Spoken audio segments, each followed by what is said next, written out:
En cette fin d'année académique, il est temps pour les étudiants de rendre leur mémoire. À l'IEX aussi, mais avec un atout supplémentaire, la bourse Sophie Soudan. Une bourse créée à l'initiative de Clara Productions et de Pierre Outmans, en hommage à l'étudiante partie trop tôt. Sophie Soudan a laissé son empreinte dans cette école de communication. Certains de ses professeurs ont même décidé de soutenir financièrement la bourse en sa mémoire. Ce que je gagne à l'IEX, je le réinvestis totalement dans la bourse Sophie Soudan pour soutenir les étudiants, pour leur permettre d'aller au bout de leurs rêves. C'est une école que j'ai découvert en y donnant cours et son enthousiasme, sa fraîcheur, ses idées m'ont tout de suite séduit. Et puis je me suis dit de quelle manière est-ce que je peux encore plus aider et soutenir ces étudiants ? Eh bien, c'était via cette bourse Sophie Soudan, avec ce clin d'œil à Sophie Soudan. L'objet de la bourse Sophie Soudan, c'est de permettre aux étudiants de décrocher un stage de formation au sein d'un des grands médias belges, ainsi qu'une aide financière pour l'un de leurs projets audiovisuels. D'autant qu'aujourd'hui, il est nécessaire d'offrir des tremplins aux jeunes qui ont de plus en plus de difficultés à trouver un emploi. C'est certainement un tremplin parce qu'il est quand même très difficile maintenant pour les jeunes de trouver des stages. Les employeurs préfèrent quand même faire de la promotion interne. On sait qu'il y a un chômage des jeunes très important et donc à partir du moment où les gagnants peuvent entrer pendant un certain temps dans une société de qualité, de premier plan au niveau du visuel, c'est une expérience magnifique pour eux. Une expérience plus qu'enrichissante pour bon nombre d'étudiants venant de tous horizons. On a maintenant plusieurs candidats à la bourse pour l'éducation permanente, donc on élargit la palette, ça nous permet de juger dans des angles qui sont différents et puis ils sont très nombreux, oui. 17 projets, une évolution fulgurante pour cette bourse. En effet, on comptait 4 projets pour la première édition et 8 pour la deuxième, mais cette année, les projets étaient bien différents. Du tourisme en Islande, en passant par la déroute 66 aux États-Unis, en revenant par la Bosnie et les drames de la guerre pour s'arrêter dans la communauté urbaine autogestionnaire de Villa El Salvador. Les membres du jury ont donc pu voyager tout au long des projets. Arrivent les dernières présentations, vient maintenant le moment des délibérations. Oui. Moi j'ai beaucoup aimé celui-là, parenthèse. Voilà, on essaye de faire comme ça en deux tours. Un tour. Quoi, tu nous demandes le top 7 Je propose qu'on fasse un premier tour où on dit les 5, on sent bien.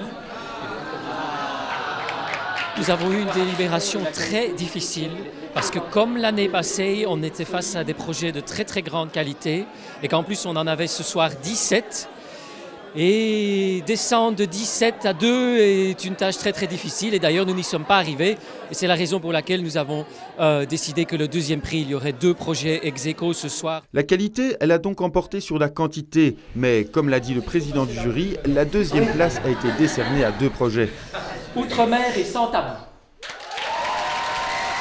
Pour le premier prix, nous avons retenu un projet qui avait les mêmes grandes qualités que les 2 autres, mais qui nous a semblé aller encore un peu plus loin dans le questionnement, dans l'approfondissement, dans l'ouverture d'esprit par rapport à une question au départ très très difficile et dans la volonté d'aller vraiment chercher la confrontation des idées dans des endroits différents et avec des personnes d'horizons différents, avec des points de vue différents sur une question très difficile.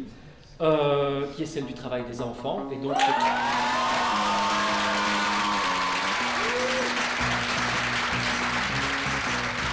les lauréats aux anges, il était temps pour nous de savoir ce qui avait motivé le choix du jury pour le projet Les Petites Mains de la Paz.